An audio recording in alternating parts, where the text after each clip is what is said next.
السلام علیکم طلباء و طالبات، آ جائیے ہماری کلاس میں۔ ہم آپ کو پڑھانے جا رہے ہیں گودان منشی پریم چند کا جو لکھا ہوا ہے۔ ہم نے آپ کو اس کا شروع کا کام کرا دیا، یعنی کہ ریڈنگ اور سوال جواب۔ اب ہم آپ کو تشریح کرائیں گے۔ 10th کلاس کی کتاب، اردو کی نئی کتاب ہم پڑھا رہے ہیں۔ الفاظ معنی کچھ ہم نے بتا دیے تھے، کچھ ہم اس میں سے پڑھ لیتے ہیں۔ دیکھیں لکھے ہوئے ہیں: مایوسی، نا امیدی، کفارہ عمل جو گناہ اتارنے کے لیے کیا جائے، گھمنڈ غرور، قسط قسط، کرج قرض، چنتا فکر، کشٹ تکلیف، دکھ بھی ہو سکتا ہے اس کا، گیان علم، مرجادہ یعنی وقار عزت، ارن ہونا قرض کا ادا ہونا، سبکدوش ہونا، سمے وقت بالیدگی بڑھاؤ، مستعدی تیاری، موہ لالچ، عدم تکمیل مکمل نہ ہونا، چربن موٹا اناج، ممنونیت شکر گزاری، طرف یعنی طرف، یہ دیہاتی زبان کے الفاظ لکھے ہوئے ہیں، مجنونانہ دیوانگی کے ساتھ، ماپ یعنی معاف، انس کا مطلب ہے محبت۔ چلیں اب آپ کے جیسے پیپر میں کوئی بھی پیراگراف آئے گا تو آپ کو پتہ ہونا چاہیے کہ کون سے سبق سے لیا گیا ہے اور وہ سبق کس کا لکھا ہوا ہے۔ جیسے اس میں ہم پہلے لکھیں گے سیاق و سباق، گودان منشی پریم چند کا بہترین ناول مانا جاتا ہے۔ اس ناول میں انہوں نے ہندوستانی دیہات اور دیہاتی لوگوں کی زندگی پر روشنی ڈالی ہے۔ اس ناول میں زمینداروں، مہاجنوں اور سرمایہ داروں کے مظالم اور کسانوں کی مجبوریوں اور جہالت کا تذکرہ بھی ہے۔ اس ناول کا اہم کردار ہوری ہے، جس کا لڑکا گوبر شہر چلا جاتا ہے، لیکن جب 4 سال بعد گاؤں واپس آتا ہے تو گاؤں کی وہی پہلی حالت دیکھ کر دکھی ہوتا ہے۔ اس کا باپ قرض میں ڈوبا ہوا ہے اور پریشان ہے۔ شہر جا کر گوبر کو عقل آ گئی تھی۔ وہ اپنے باپ کو اگر کوئی کام کرتے دیکھتا تو اسے خود کرنے لگتا۔ اس کے باپ کے پاس روپے کی شادی کرنے کے لیے پیسے تک نہ تھے۔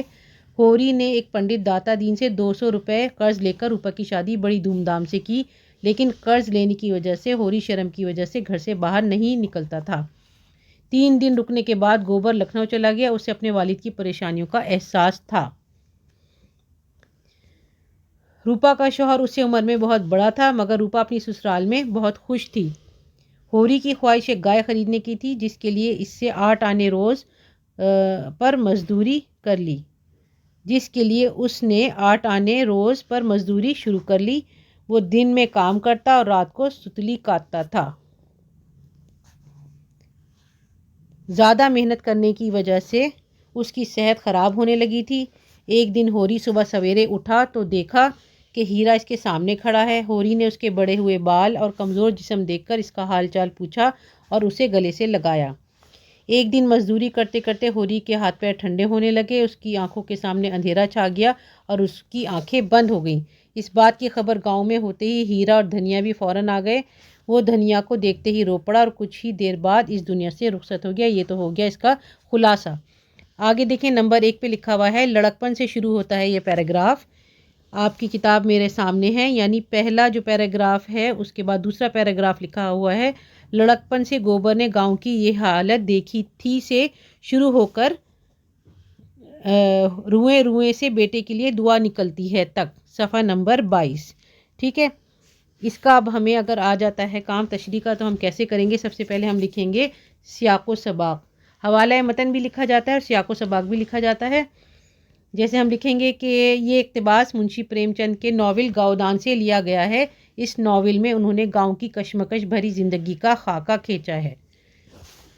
اور یہاں تک ہم یہ بھی لکھ سکتے ہیں کہ وہ جب واپس آتا ہے تو پھر کیا ہوتا ہے۔ اس کا بیٹا 4 سال سے شہر گیا ہوا تھا، وہ واپس آتا ہے تو اس سے آگے کا ہم بیان کر رہے ہیں۔ گوبر نے اپنے بچپن سے ہی گاؤں کی خستہ حالت دیکھی تھی۔ وہ اس کا عادی ہو چکا تھا، مگر 4 سال گاؤں سے باہر رہنے کے بعد اس کے مزاج میں تبدیلی آ گئی تھی اور اچھی صحبت میں رہنے کے بعد اس کی عقل جاگ اٹھی تھی۔ اس میں پہلے جیسا غرور اور گنوارپن نہیں تھا۔ وہ اپنے باپ ہوری کو اگر کوئی کام کرتے دیکھتا تو اس کی جگہ خود کرنے لگتا۔ وہ اپنے باپ کی مدد کرنے لگا تھا۔ وہ کہتا کہ اب آپ کو فکر کرنے کی ضرورت نہیں، میں سارا بوجھ اٹھا لوں گا اور آپ کو ہر مہینے خرچ بھیجا کروں گا۔ اب آپ صرف آرام کریے۔ بیٹے میں تبدیلی دیکھ کر ہوری کے دل سے بیٹے کے لیے بے ساختہ دعائیں نکلتی ہیں۔ ٹھیک ہے، یہ ہم اس کو اپنے الفاظ میں سارا لکھ دیں گے۔ آگے جیسے مثال کے طور پر آپ کا یہ والا آتا ہے، گوبر نے کہا اور پوری دیوی ہیں تک. ٹھیک ہے, یہ آپ کے اگلے پیج پر ہی ہے کہ ہوری نے سر ہلا کر کہا کہ جو ہے وہ چاہتا تھا کہ اپنے بیٹے کو اس میں نہ لگائے. تو یہ اگلا ہی ہے آپ کا جو پیراگراف ختم ہوا ہے, اس سے آگے ہی شروع ہو رہا ہے کہ گوبر نے کہا کہو تو سب سے قسط کرا دوں سے لے کر پوری دیوی ہیں تک. تو ایسے ہی جیسے ہم نے پہلے لکھا ہے سیاق و سباق, وہی ہم دوبارہ لکھ دیں گے کہ یہ سطور یعنی یہ لائنیں منشی پریم چند کے ناول گودان سے لی گئی ہیں. منشی جی نے ان میں دیہاتی زندگی کی منظر کشی کی ہے. اور ہم ایک لائن یہ بھی لکھ سکتے ہیں کہ وہ بہت سالوں بعد گوبر گھر واپس آتا ہے اور باپ بیٹے کا آپس میں کس طریقے سے مقابلہ ہو رہا ہے, بات چیت ہو رہی ہے, یہ ہم دیکھتے ہیں. تشریح لکھیں گے پھر ہم. گوبر یہ بات اچھی طرح جانتا تھا کہ باوجود محنت کرنے کے اس کا باپ قرض میں ڈوبا ہوا تھا. اس نے ہوری سے کہا کہ بابا آپ اگر کہو تو سب قرض داروں سے قسط باندھ دیتا ہوں, یعنی انسٹالمنٹس میں ہم دے دیں گے, ہر مہینے ادا کروں گا. ان لوگوں کا آپ پر کتنا پیسہ ہوگا؟ ہوری نے کہا بیٹے نہیں, تکلیف اٹھانے کی ضرورت نہیں, تمہیں کون سے زیادہ پیسے ملتے ہیں, میں سب سنبھال لوں گا. آئندہ ہمارا ایسا وقت نہیں رہے گا. روپا چلی گئی ہے, اس کی شادی ہو گئی ہے, اب تو صرف قرض ہی چکانا ہے. تم کوئی فکر نہ کرنا, تم اچھی طرح کھاؤ پیو اور صحت بناؤ. میرا کیا ہے, مجھے تو یہ سب برداشت کرنے کی عادت پڑ گئی ہے. میں اب تم سے کھیتی نہیں کروانا چاہتا. تمہیں اچھا مالک مل گیا ہے, اس کی خدمت کر لو گے تو ترقی کرو گے. مالکن تو یہاں آ چکی ہیں اور وہ بہت ہی نیک ہیں. ٹھیک ہے, یہ ہو گیا ہمارا دوسرا پیراگراف.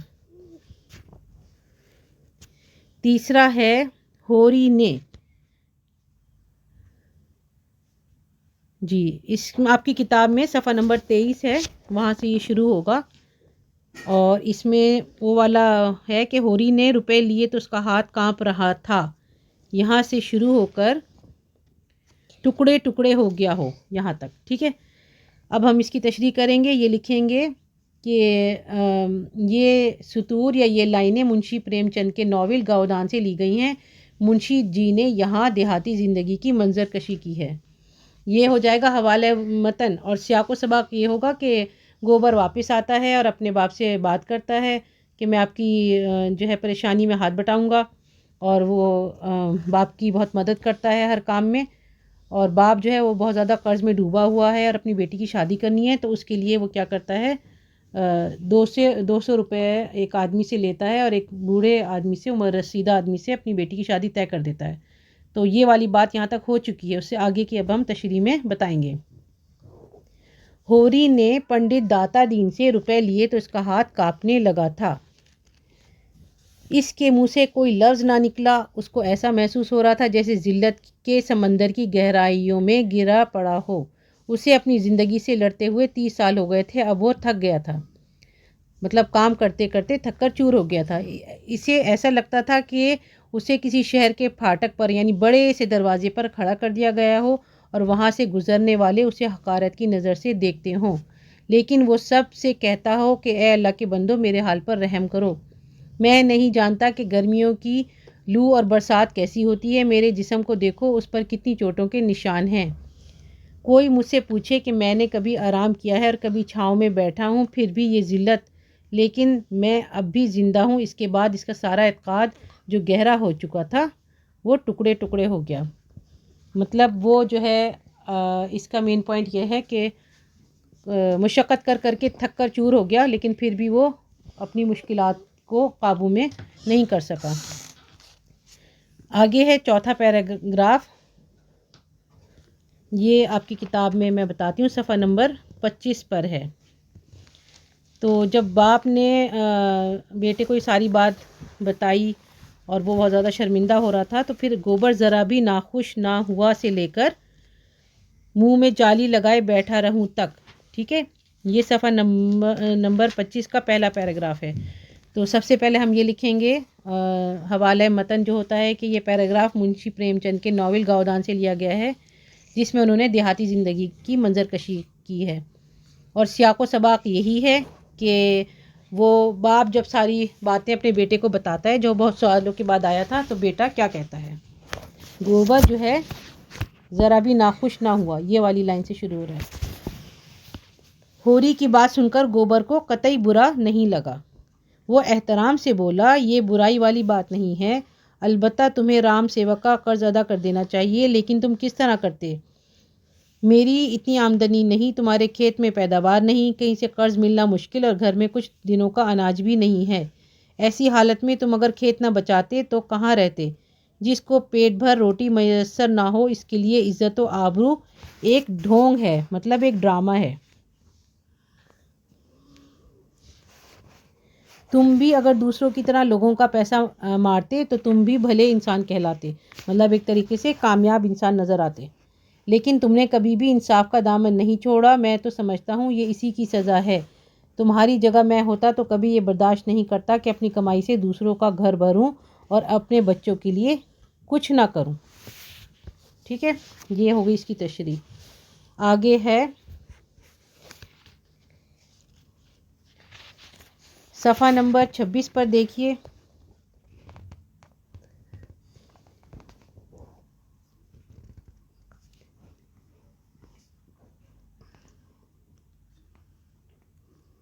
جی، روپا سے شروع ہوگا کہ روپا اپنی شادی کے بعد سسرال میں بہت زیادہ خوش تھی، وہاں سے لے کر دیتی تھی تک.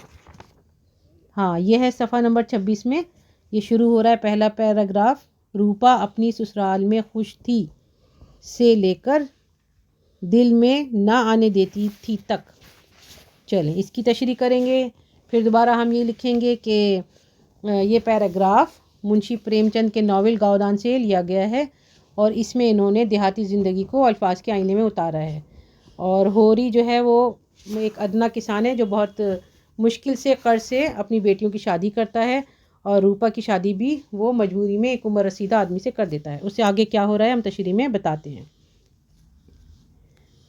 اس میں ہم لکھیں گے روپا شادی کے بعد اپنے سسرال میں خوش تھی. بچپن میں پیسہ اس کے لیے بڑی قیمتی چیز تھی، لیکن شوہر کے گھر پیسے کی بھرمار تھی.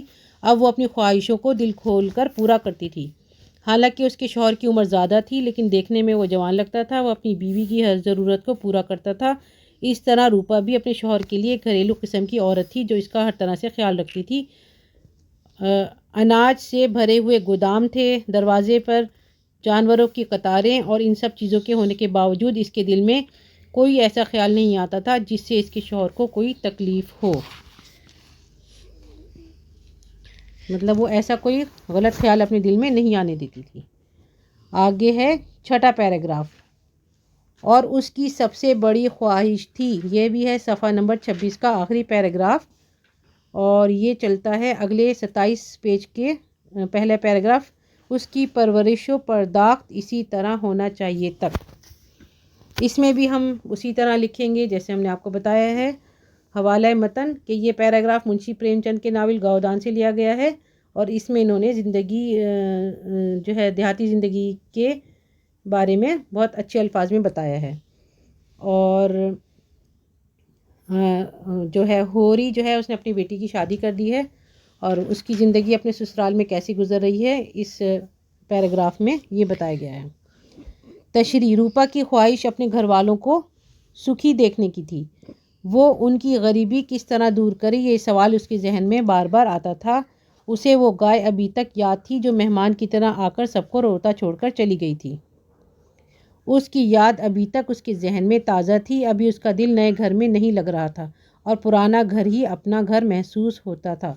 مطلب ایک طرف تو کبھی وہ خوش ہو جاتی تھی کہ اس کی شادی ایک امیر گھر میں ہو گئی ہے اور کبھی جو ہے اسے اپنا پرانا گھر جو ہے اس کی دکھ بھری جو داستان تھی وہ آنکھوں میں گھوم جاتی تھی اور وہ سوچتی تھی کہ کس طرح ان کی پریشانیاں دور ہوں. جہاں کے لوگ اس کے ہمدرد تھے اس گھر میں مویشیوں کا جھنڈ دیکھ کر اسے وہ خوشی نہیں ہوتی تھی جو اپنے دروازے پر ایک گائے کو دیکھ کر ہوتی تھی. جس دن وہ گائے آئی تھی اس دن اس کے دادا بہت خوش تھے، لیکن تب سے آج تک حالات ایسے نہیں ہوئے کہ وہ کوئی دوسری گائے خرید کر لاتے. گاؤں میں دادا ایسی بول دیتے ہیں، احتراماً بول دیتے ہیں، لیکن یہ والد کے لیے لکھا گیا ہے. مطلب اس کا باپ جو ہے وہ کتنا زیادہ خوش ہوا تھا گائے کو دیکھ کر، مگر وہ جب گائے چلی گئی تو وہ دوبارہ نہیں لا پایا. مگر اسے احساس تھا کہ ہوری آج بھی گائے خریدنا چاہتا ہے، مطلب اس کی بہت زیادہ خواہش ہے. یہ ہو گیا آپ کا پیراگراف. وہ سوچ رہی تھی کہ اب کی بار جب اپنے میکے جائے گی تو اپنے ساتھ دودھ دینے والی گائے ضرور لے جائے گی۔ اسے خیال یہ بھی آیا کہ نوکر سے کیوں نہ بھجوا دے تاکہ جلدی سے جلدی گائے ان تک پہنچ جائے۔ صرف شوہر سے اجازت لینے کی دیر تھی، شوہر کی منظوری ملتے ہی روپا نے گاؤں کے ایک آدمی کے ہاتھ گائے بھجوا دی اور کہا کہ دادا سے کہہ دینا یہ گائے میں اپنے بھتیجے منگل کے دودھ پینے کے لیے بھجوا رہی ہوں۔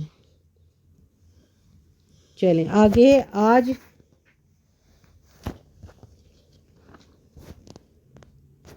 صفحہ نمبر 31 پر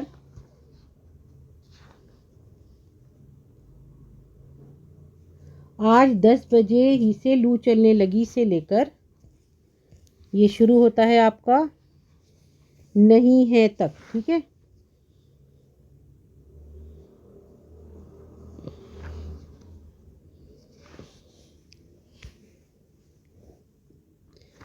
تو اس میں ہم آپ کو بتاتے ہیں کہ یہ کیسے کرنا ہے۔ اس میں اسی طرح جیسے ہر دفعہ ہم نے لکھا ہے سیاق و سباق لکھا جائے گا۔ یہ عبارت منشی پریم چند کے ناول گاؤدان سے لی گئی ہے اور مصنف نے اس میں دیہاتی زندگی کے مختلف پہلوؤں پر روشنی ڈالی ہے۔ پھر تشریح لکھیں۔ اس سے پہلے ہم یہ لکھ سکتے ہیں کہ ہوری نے پریشان ہو کر مزدوری کا کام کرنا شروع کر دیا تھا اور وہ بہت سخت محنت گرمی کے زمانے میں کر رہا تھا۔ تشریح میں لکھیں گے آج دن کے 10 بجے سے ہی لو چلنے کی وجہ سے بہت سخت گرمی تھی۔ ہوری کنکر کے وزنی ٹوکرے اٹھا کر گاڑی میں لاتا ہے اور دوپہر کی چھٹی ہونے تک وہ تھک کر چور ہو گیا تھا۔ اس کے پاؤں تک نہ اٹھتے تھے، اس کا جسم گرم ہو رہا تھا اور وہ ایک انگوچھا بچھا کر پیڑ کے نیچے آرام کرنے کے لیے سو گیا۔ وہ پیاس کی شدت سے پریشان تھا لیکن اس نے سوچا کہ خالی پیٹ پانی پینے سے کچھ نقصان ہو سکتا ہے۔ چلیں پیراگراف 8 یہ کہتے کہتے سے لے کر پلا رہا ہے، یہ ہے آپ کے صفحہ نمبر 31 اور 32 پہ ہے۔ تو صفحہ نمبر 31 میں آخری پیراگراف لکھا ہوا ہے یہ کہتے کہتے اسے پھر قے ہوئی سے لے کر پلا رہا ہے تک۔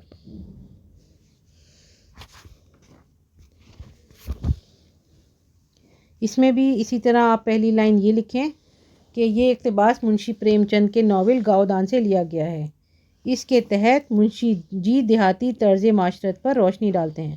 اب تو یہ لائن آپ کو اچھی طرح یاد ہو گئی ہوگی، ہم نے آپ کو اتنی بار بتا دی ہے، اور جب پوری کہانی پتہ چل جاتی ہے تو پھر ہم آرام سے تشریح کر سکتے ہیں۔ تو بہت زیادہ محنت کرتے کرتے اس کی طبیعت خراب ہونے لگتی ہے کیونکہ وہ دن میں سخت گرمی میں مزدوری کرتا تھا اور رات میں بھی کام کرتا تھا، نہ اس کی نیند پوری ہوتی تھی اور اس کی صحت بھی خراب ہو رہی ہوتی ہے۔ تو ایک دن جب بہت زیادہ اس کی حالت خراب ہونے لگتی ہے، اس سے آگے کا ہم بتاتے ہیں کہ بات کرتے کرتے ہوری کو پھر سے قے ہوئی اور اس کے ہاتھ پیر ٹھنڈے ہونے لگے۔ وہ پریشان ہوا کہ آخر اس کا سر کیوں گھوم رہا ہے۔ اس کی آنکھیں بند ہو گئیں اور پچھلی باتوں کی یاد اس کے دل میں آنے لگی۔ اس کا اب جو بھی پورا گزرا ہوا وقت تھا اس کی آنکھوں کے سامنے گھومنے لگا، ایسا ہوتا ہے نا، ورق کی طرح ایک ایک بات یاد آتی چلی جا رہی تھی۔ اس کو اپنا وہ خوشگوار بچپن بھی یاد آیا جب وہ گلی میں ڈنڈا کھیل کر ماں کی گود میں سو جایا کرتا تھا۔ پھر اسے خیال آیا جیسے اس کا بیٹا گوبر آیا ہے۔ اس کے بعد پھر خیال آیا کہ دھنیا دلہن بنی ہوئی اسے کھانا کھلا رہی ہے۔ اس کی آنکھوں کے سامنے پھر ایک گائے کی تصویر آئی جس کا دودھ نکال کر اپنے پوتے کو پلا رہا ہے۔ مطلب سارے اہم جو اس کی زندگی کے واقعات تھے وہ اس کی آنکھوں کے سامنے گھومنے لگے۔ نواں آپ کا پیراگراف ہے گاؤں، صفحہ نمبر 33 ہم دیکھتے ہیں، چلیں۔ گاؤں میں یہ خبر ہوا کی طرح پھیل گئی سے لے کر پورا نہ کر سکے تک، یہ ایک ہی پیراگراف ہے، اس میں بیچ میں دیا گیا ہے اس صفحے پر۔ تو اس میں ہم لکھیں گے سیاق و سباق اور حوالہ متن یہ اقتباس منشی پریم چند کے ناول گاؤدان سے لیا گیا ہے۔ اس کے تحت منشی جی دیہاتی طرز معاشرت پر روشنی ڈالتے ہیں۔ اچھا یہ تو ہم نے کر لیا، اب ہم کر رہے ہیں گاؤں والا نا۔ گاؤں میں یہ خبر ہوا کی طرح پھیل گئی اور پورا نہ کر سکے تک ان ادھورے منصوبوں میں ہے جنہیں ہم پورا نہ کر سکے تک، صفحہ نمبر 33 میں درمیان میں یہ لکھا ہوا ہے۔ تو یہ لکھیں گے یہ پیراگراف منشی پریم چند کے ناول گاؤدان سے لیا گیا ہے۔ اس کے تحت مصنف نے گاؤں میں رہنے والوں کی روزمرہ کی زندگی کا خاکہ کھینچا ہے. ٹھیک ہے. تو اب ہم یہ بھی لکھ سکتے ہیں کہ اس میں سبق میں یا کہانی میں اب تک یہ ہوا ہے کہ وہ مقروض ہو گیا ہے اور وہ اپنی زمین بچانے کے لیے بہت سخت محنت بھی کر رہا ہے اور بڑی مشکل سے اس نے اپنی بیٹی کی شادی کی ہے اور وہ اپنے بیٹے کو جو ہے وہ جب شہر سے آتا ہے تو واپس بھیج دیتا ہے کہ تمہیں ابھی اس کام میں آنے کی ضرورت نہیں ہے، میں اکیلا سنبھالوں گا. لیکن وہ کرتے کرتے بہت پریشان ہو جاتا ہے، اس کی طبیعت بھی خراب ہونے لگتی ہے. تو اس کی تشریح میں ہم لکھیں گے ہوری کی بگڑی ہوئی طبیعت کی خبر سن کر گاؤں کے سارے لوگ جمع ہو گئے. چارپائی پر پڑا ہوا یہ سارا منظر دیکھ رہا تھا مگر اس کی زبان بند ہو گئی تھی، وہ کچھ بھی بات نہیں کر رہا تھا. البتہ اس کی آنکھوں سے آنسو بہہ رہے تھے جیسے وہ کہہ رہا ہو کہ لالچ کا بندھن توڑنا کتنا مشکل کام ہے. جیسے جو اس کے اوپر وہ لگ گیا تھا، تاوان لگ گیا تھا اور جو قرض تھا اور جو بھی مشکلیں تھیں وہ مطلب اس کو ایسا لگ رہا تھا کہ میں اسے کیسے کر پاؤں گا. جو کچھ ہم دوسروں کے لیے نہیں کر سکے اسی کے افسوس کا نام لالچ ہے. جو کام پورے کر دیے اور جس فرض کی ادائیگی ہو گئی اس کا کیا لالچ؟ لالچ تو ان مجبوریوں کے چھوڑے جانے کا ہے جن کے ساتھ ہم اپنے فرض کی ادائیگی نہ کر سکے، ان ادھورے کاموں میں جنہیں ہم پورا نہ کر سکے. مطلب وہ سوچ رہا تھا کہ بس اب تو شاید میرا وقت قریب آ گیا اور بہت سارے کام میرے ادھورے رہ گئے جو میں پورا نہیں کر پایا اور میں وہ کام ادھورے ہی چھوڑ کر جا رہا ہوں اور حسرت اپنے دل میں لے کر جا رہا ہوں. ٹھیک ہے، آپ کو یہ سارے سمجھ میں آ گئے ہوں گے. اور اگلا سبق جو ہم آپ کو پڑھائیں گے سویرے جو کل آنکھ میری کھلی، اس کے لیے ضرور آپ اپنی آنکھیں سویرے کھول لیجئے گا اور ہمارے اردو سفر میں آ جائیے گا. اللہ حافظ. اردو سفر کو زیادہ سے زیادہ لائک، شیئر اور سبسکرائب کرنا نہ بھولیے تاکہ اردو پڑھنے والوں کا فائدہ ہو.